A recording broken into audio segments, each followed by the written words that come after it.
പുതിയ സെറ്റിൽമെന്റ് പ്രോസസ്സിലെ പ്രക്രിയകളും ചട്ടക്കൂടുകളും എന്താണെന്ന് പരിശോധിക്കാം.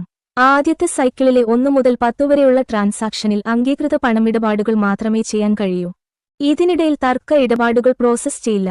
എന്നാൽ നിലവിലുള്ള കട്ട് ഓവർ ടൈമിംഗിലോ ആർടിജിഎസ് പോസ്റ്റിംഗ് ടൈംലൈൻസിലോ മാറ്റമില്ല.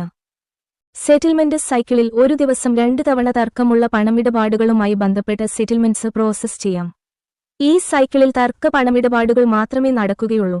മറ്റ് സെറ്റിൽമെന്റ് നിയമങ്ങൾക്കൊന്നും മാറ്റമില്ല. അതിൽ സെറ്റിൽമെന്റ് സമയം, ജിഎസ്ടി റിപ്പോർട്ട്, റീകൺസിലിയേഷൻ റിപ്പോർട്ട് എന്നിവ ഉൾപ്പെടും. അതിനിടയിൽ എൻപിസിഐ മുമ്പുണ്ടായിരുന്ന പേടിഎം യുപിഐ ഐഡികളിലെ ഓട്ടോപേ മാൻഡേറ്റുകൾ അവസാനിപ്പിക്കുന്നതിനുള്ള അവസാന തീയതി 2 മാസത്തേക്ക് കൂടി നീട്ടിയിട്ടുണ്ട്.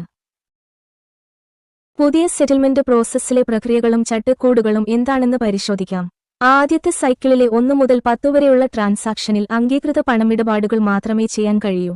ഇതിനിടയിൽ തർക്ക ഇടപാടുകൾ പ്രോസസ് ചെയ്യില്ല.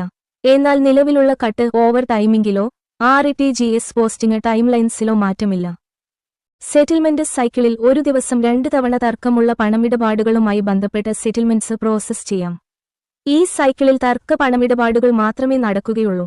മറ്റ് സെറ്റിൽമെന്റ് നിയമങ്ങൾക്കൊന്നും മാറ്റമില്ല. അതിൽ സെറ്റിൽമെന്റ് സമയം, ജിഎസ്ടി റിപ്പോർട്ട്, റീകൺസിലിയേഷൻ റിപ്പോർട്ട് എന്നിവ ഉൾപ്പെടും. അതിനിടയിൽ എൻപിസിഐ മുമ്പുണ്ടായിരുന്ന പേടിഎം യുപിഐ ഐഡികളിലെ ഓട്ടോപേ മാൻഡേറ്റുകൾ അവസാനിപ്പിക്കുന്നതിനുള്ള അവസാന തീയതി 2 മാസത്തേക്ക് കൂടി നീട്ടിയിട്ടുണ്ട്.